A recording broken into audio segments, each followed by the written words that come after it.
Hello everyone. तो कैसे हैं आप सभी।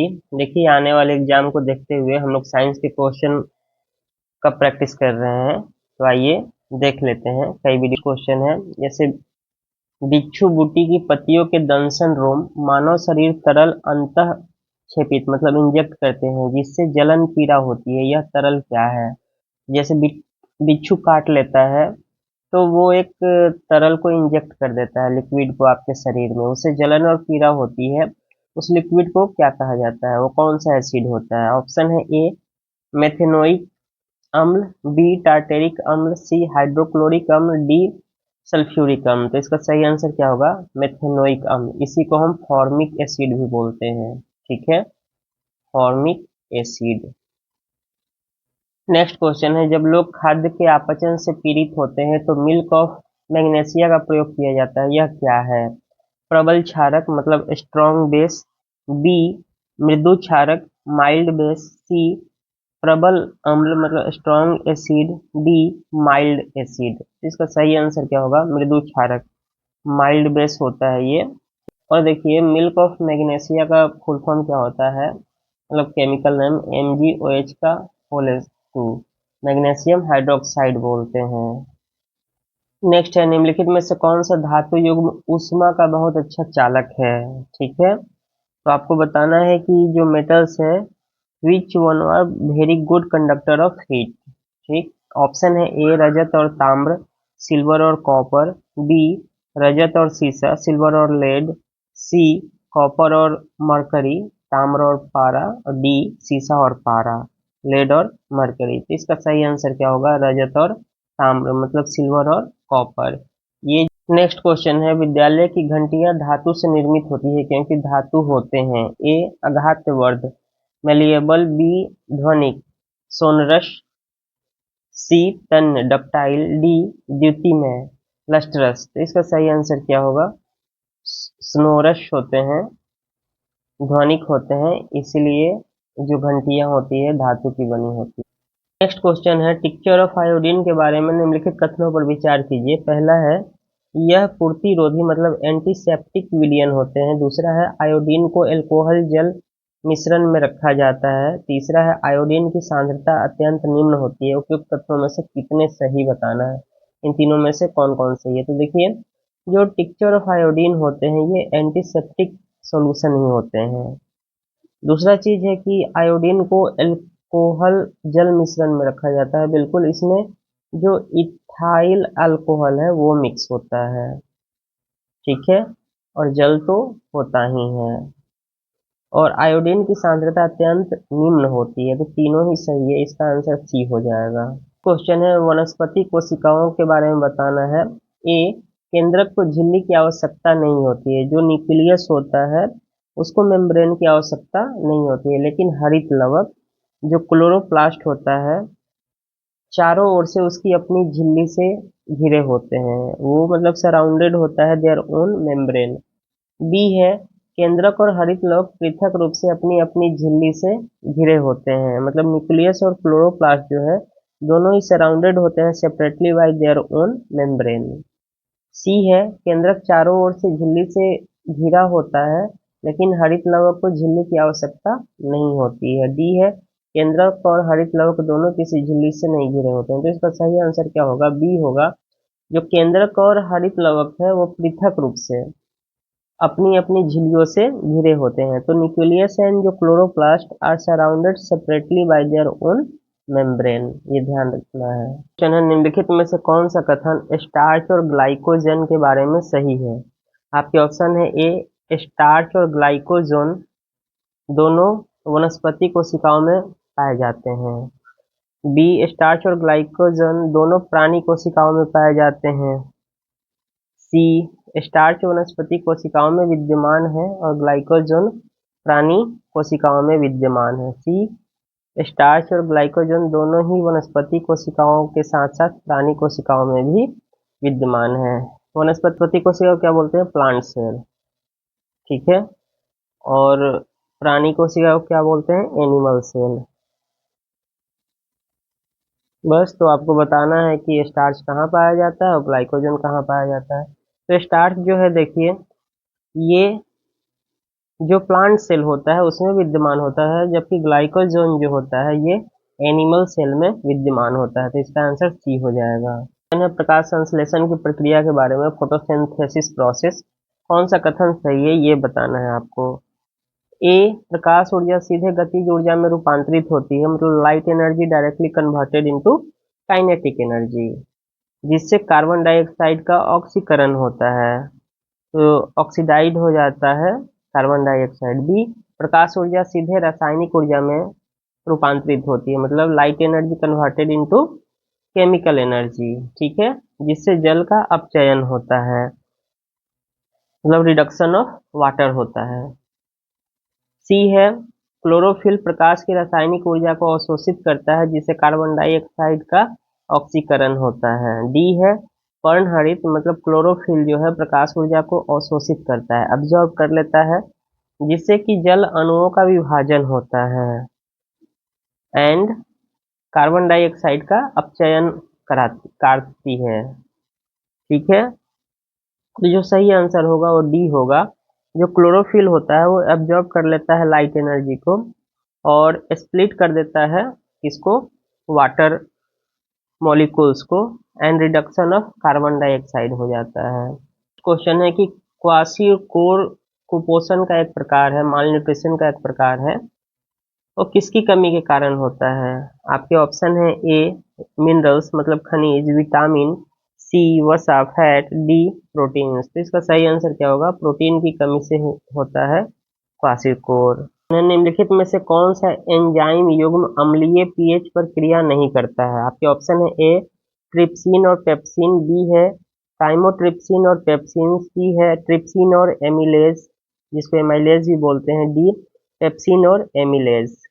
इसका सही आंसर क्या होगा, सी, ट्रिप्सिन और एमिलेज। देखिए ट्रिप्सिन कहाँ पाया जाता है, तो ये छोटी आंत में होता है और ये बेसिकली पीएच का स्तर पेट से अधिक होता है यहाँ पर, तो उसमें काम करता है, मतलब बेस की स्थिति में।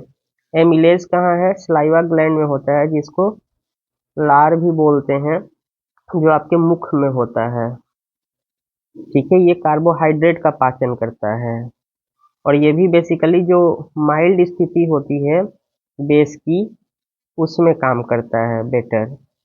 और भी देख लीजिए, ये ट्रिप्सिन तो बता दिया, और ट्रिप्सिन और पेप्सिन ये सभी क्या करते हैं, ये प्रोटीन को तोड़ते हैं और प्रोटीन को पेप्टाइड्स और अमीनो अम्ल में अमीनो अम्ल में बदल देते हैं, ठीक है।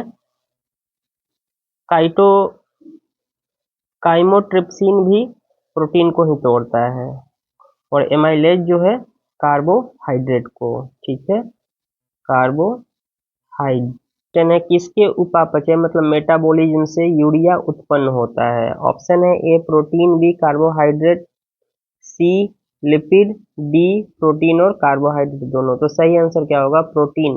प्रोटीन का जब मेटाबॉलिज्म होता है तब यूरिया प्रोड्यूस होता है। क्वेश्चन है, लोहे की न्यूनता डिफिशियंसी ऑफ आयरन से कौन सा रोग होता है। ऑप्शन है ए, अरक्ता, एनीमिया, क्या बोलते हैं इसको, एनीमिया। दूसरा है स्कर्वी, तीसरा है रिकेट्स और डी है हैजा। सही आंसर क्या होगा, डिफिशियंसी ऑफ आयरन से अरक्ता होती है और जिसको एनीमिया बोलते हैं। स्कर्वी रोग किससे होता है, तो विटामिन सी से होता है, ठीक है। और रिकेट्स किससे होता है, तो विटामिन डी से होता है। और हैजा किससे होता है, तो बैक्टीरिया से होता है, ठीक है। जब आप दूषित भोजन और पानी लेते हैं तो उससे हैजा होता है। किसी ध्वनि तरंग का तारा, तो मतलब पिच ऑफ द साउंड, ठीक है, क्या बोलते हैं, पिच।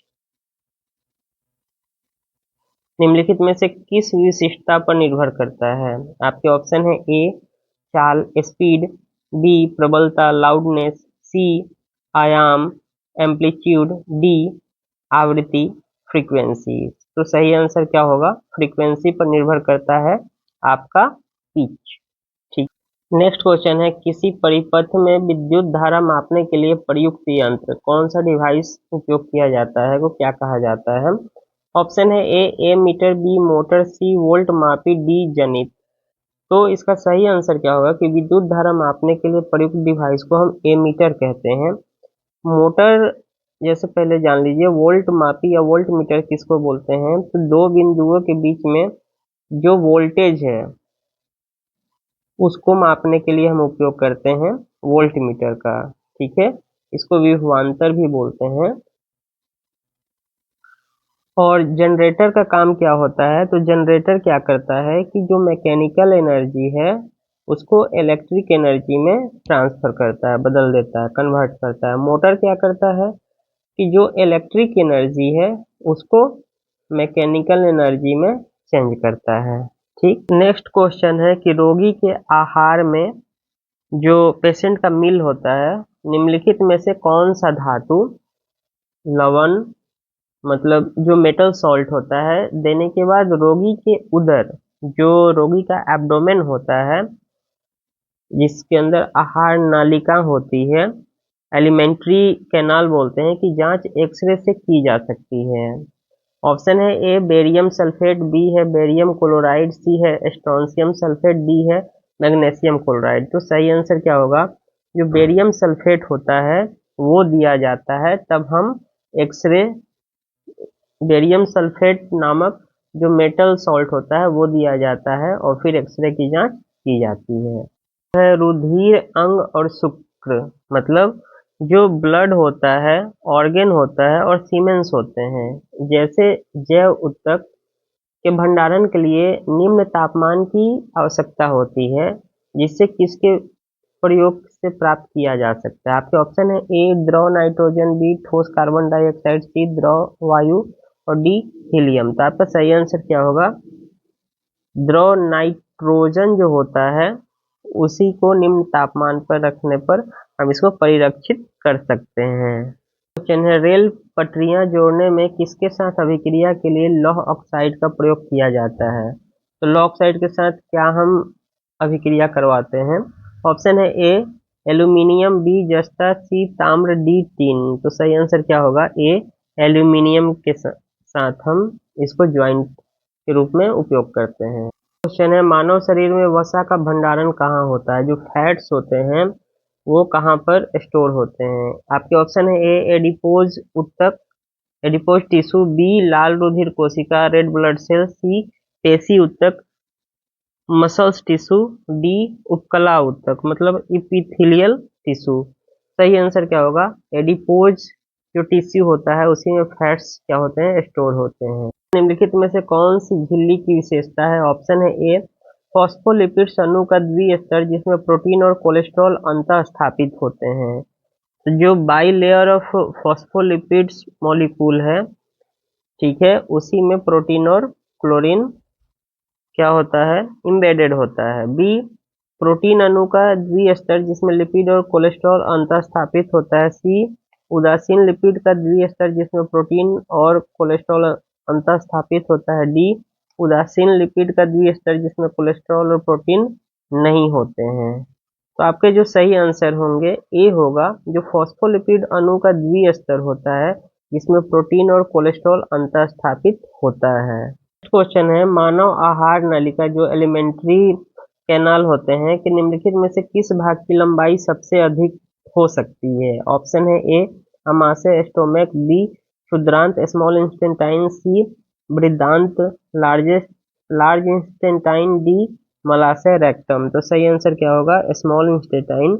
नेक्स्ट क्वेश्चन है कोई वस्तु ऊंचाई से फर्श पर गिरती है, इसके गिरने के दौरान निम्नलिखित में से कौन सा एक समान बना रहता है। ठीक है, मतलब रिमेन यूनिफॉर्म बना रहता है, वो कौन सा है। आपके ऑप्शन है ए इसका त्वरण एक्सेलरेशन, बी इसका संवेग मोमेंटम, सी इसकी गतिज ऊर्जा काइनेटिक एनर्जी और इट्स पोटेंशियल एनर्जी स्थितिज ऊर्जा। तो जो एक्सेलरेशन होता है वो समान रूप से बना होता है जब वस्तु ऊंचे से फर्श पर आती है, नीचे आती है, ऊंचाई से गिरते हुए नीचे आएगी। तो क्या जो त्वरण होता है वो समान रहता है। क्वेश्चन है यदि किसी उत्तल लेंस जो कॉन्वेक्स लेंस होता है कि फोकस पर कोई वस्तु रखी हो तो इसका प्रतिबिंब कहाँ बनेगा, इमेज कहाँ बनेगा।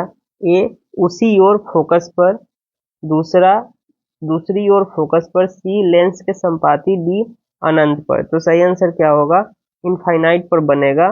देखिए आप समझने की कोशिश कर सकते हैं, जैसे कि ये हमने बना दिया एक उत्तल लेंस, ये हो गया एफ, ये हो गया सी, ये हो गया ओ।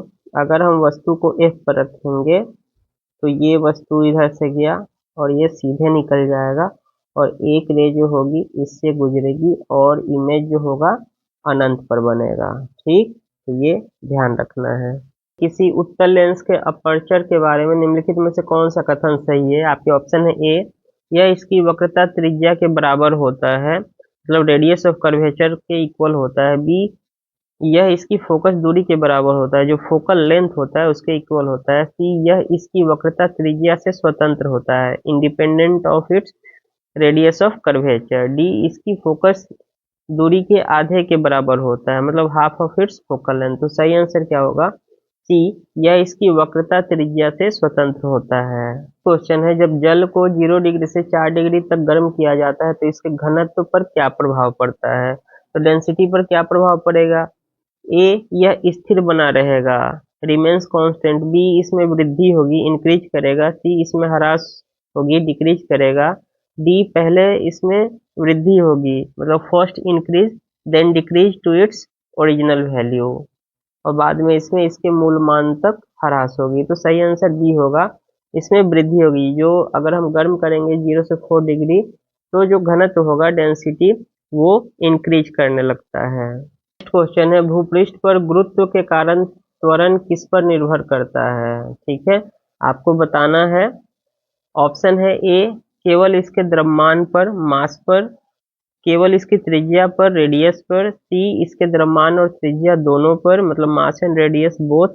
और डी, या तो इसके द्रव्यमान पर अथवा इसकी त्रिज्या पर, बोथ ईदर इट्स मास और इट्स रेडियस। तो सही आंसर क्या होगा? सी होगा, both its mass and radius पर जो acceleration due to gravity at the earth surface जो होता है वो डिपेंड करता है।